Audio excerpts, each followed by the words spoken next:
నమస్తే, welcome to Leo news. Social మీడియాలో వస్తున్నటువంటి అసత్య తప్పుడు పోస్టులను నివారించేందుకు గాను కూటమి ప్రభుత్వం దానికోసం ఒక చట్టాన్ని రూపొందిస్తామని గతంలోనే చెప్పింది. అందుకు సంబంధించి ఒక కమిటీని నియమించింది. అయితే ఈ కమిటీపై వైసీపీ కొన్ని ఆరోపణలు చేస్తోంది. ప్రభుత్వం చేస్తున్నటువంటి తప్పులను, అన్యాయాలను, అరాచకాలను సోషల్ మీడియా వేదికగా ప్రశ్నిస్తున్నందుకే వాళ్ళ గొంతు నొక్కేందుకే ఈ కమిటీ వేస్తోంది, చట్టాలను తీసుకొస్తుందని ఆరోపిస్తున్నారు. మరి దీనిపై వాస్తవాలంతా మరి నిజంగానే అంటే ఇది రాజ్యాంగ పరిధిలో ఉండదు. సోషల్ మీడియాపై కట్టడి చేయడం అనేది రాజ్యాంగ పరిధిలోని అంశం. ఇది ప్రభుత్వం వల్ల అయ్యే పని కాదు అని వైసీపీ కూడా అంటుంది. సో అసలు ఏంటి మరి కమిటీ ఏ విధమైనటువంటి చర్యలు తీసుకోబోతోంది, మరి చట్టం ఏ విధంగా ఉండబోతుంది అన్న విషయాలను తెలుసుకుందాం. మనతో పట్టున్నారు senior journalist doctor Durga Vadlamani garu. నమస్కారం అండి. మేడం, సోషల్ మీడియాలో వస్తున్నటువంటి తప్పుడు పోస్టులను నియంత్రించేందుకు గాను ఒక చట్టాన్ని తీసుకొస్తామన్నారు. దానిపైన ఇప్పుడు ఒక కమిటీ వేసింది. అయితే దీనిపై వైసీపీ అంటోంది ఇవి భావ ప్రకటన స్వేచ్ఛను ఇది హరించినట్టే అవుతోంది. సోషల్ మీడియాని కంట్రోల్ చేయటం ప్రభుత్వాల చేతిలో ఉండేది కాదు, అది రాజ్యాంగపరమైన అంశం అని అంటుంది. ఏంటి మరి, ఎలా చూడొచ్చు వైసీపీ చేస్తున్నటువంటి ఈ ఆరోపణలను? అంటే భావ ప్రకటన స్వేచ్ఛకి భంగం వాటిల్లుతుంది అని కదా వాళ్ళు అంటున్నారు. సాక్షి పేపర్ వచ్చాకే భావ ప్రకటన స్వేచ్ఛకి భంగం వాటిల్లిందేమో ఆంధ్రప్రదేశ్లో. ఛానల్ వచ్చాక పూర్తిగా వాటిల్లింది. వీళ్ళ హయాంలో వీళ్ళు కొన్ని పేపర్లది, కొన్ని ఛానల్స్ది గొంతు నొక్కేశారు కదా, మీకు గుర్తుంది ఆంధ్రప్రదేశ్లో. మరి అప్పుడు గుర్తు రాలేదా భావ ప్రకటన స్వేచ్ఛను మనం గొంతు నొక్కేస్తున్నామని? అంటే నా దాకా వచ్చేసరికి నొప్పి తెలుస్తుంది, నీ దాకా వచ్చేసరికి నిజంగా అని అనుకుంటారు మీరు. కాబట్టి ఇవాళ సోషల్ మీడియా పోస్టులు ఏదైతే వైసీపీ వాళ్ళు పెడుతున్నారో, ముఖ్యంగా అసలు సోషల్ మీడియా పోస్టులు అనే కాదండి, అసలు ఇవాళ సాక్షి పేపర్లో వచ్చే న్యూసుల్లో ఎంతవరకు నిజం ఉంది, నేతి బీరకాయలో నెయ్యి ఉన్నంత నిజం ఉందా అనేది ప్రజలు ఆలోచిస్తున్నారు. ఎందుకంటే మీరు మీ పేపర్కి సర్క్యులేషన్ లేకే కదా ఏం చేశారు మీరు? వాలంటీర్లు ఎవరైతే ఉన్నారో వాళ్ళ చేత నెలకి 200 కట్ చేయించి వాళ్ళ జీతాల్లోంచి, ఎంత సిగ్గులేనితనం అండి.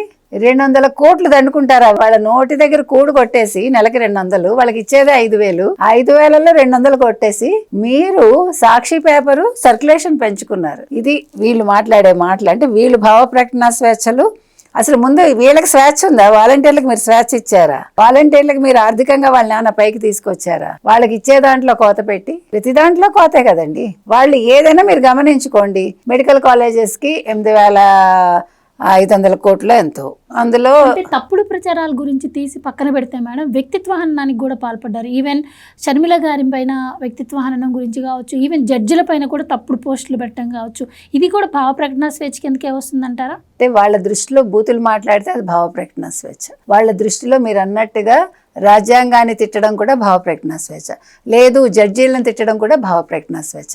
ఇంత ఎందుకండి, సొంత తల్లి చెల్లి క్యారెక్టర్ అసాసినేషన్ చేయటం కూడా భావ ప్రకటన స్వేచ్ఛ. తల్లి కన్నా కూతురు పుట్టుకని ప్రశ్నించటం కూడా భావ ప్రకటన స్వేచ్ఛ. దానికోసం తండ్రిని కూడా వాళ్ళు అనుమానిస్తారు, లేదా తల్లిని అనుమానిస్తారు, తండ్రిని మార్చేస్తారు. అవన్నీ కూడా భావ ప్రకటన స్వేచ్ఛ. అందుకని ఇవాళ వైసీపీ ఉలిక్కి పడేది ఏంటంటే, ప్రజల్లోకి ఇప్పుడు మనం నెగిటివ్ ఎట్లా ప్రచారం చేస్తాము. ఒకవేళ కమిటీ ఏర్పడి వాళ్ళు కనుక ప్రతిదాని మీద వాళ్ళు ఒక సెన్సార్ కనుక విధిస్తే, మేము ఇంకా మాట్లాడటానికి లేదు, ఈ ప్రభుత్వం చేసే మంచి పనులే కనిపిస్తాయి, దాన్ని మనం వక్రీకరించడానికి ఉండదు, మన ఆడవాళ్ళని తిట్టడానికి ఉండదు. ఇప్పుడు ఒక కార్యకర్త మీద కోపం ఉందనుకుందాం, ఒక కూటమిలో ఒక జనసేన కార్యకర్త, తెలుగుదేశం కార్యకర్త, బీజేపీ కార్యకర్తల జోలికి వెళ్ళారు, వాళ్ళు భయం ఉందనుకోండి, అప్పుడు ఆ కార్యకర్తను తిట్టారు వాళ్ళు. ఆ కార్యకర్త భార్యనో, కూతుళ్ళనో, తల్లినో, చెల్లినో.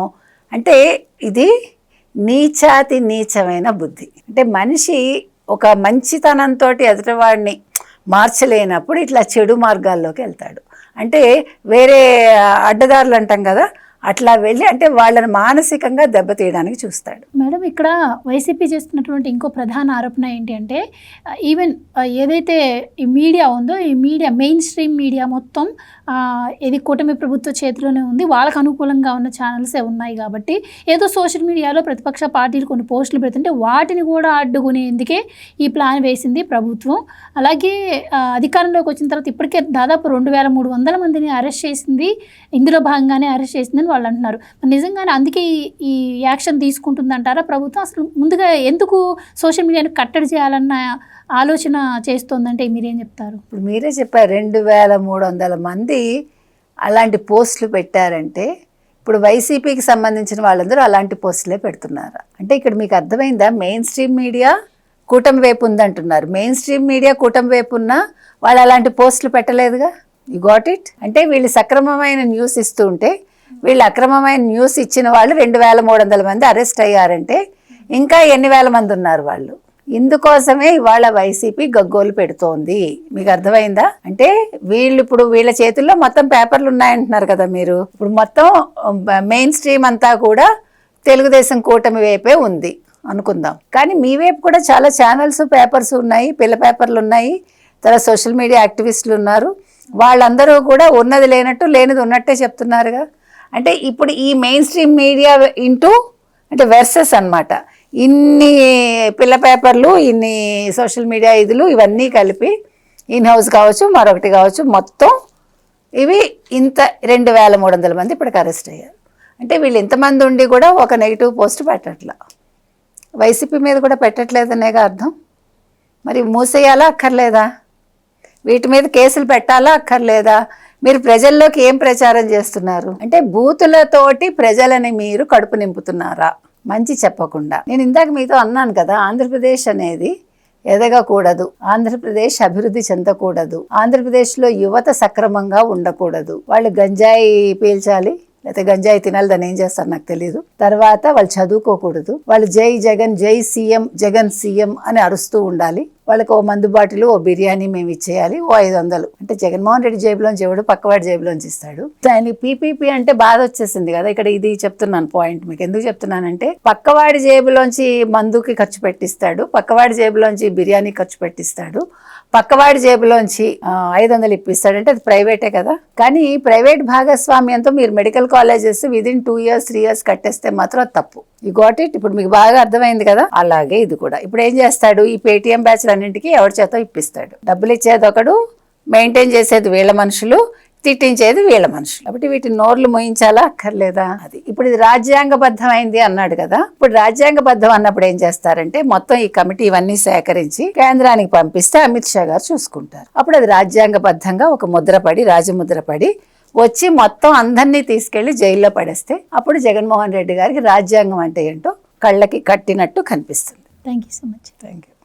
Please subscribe to Leo news for more videos.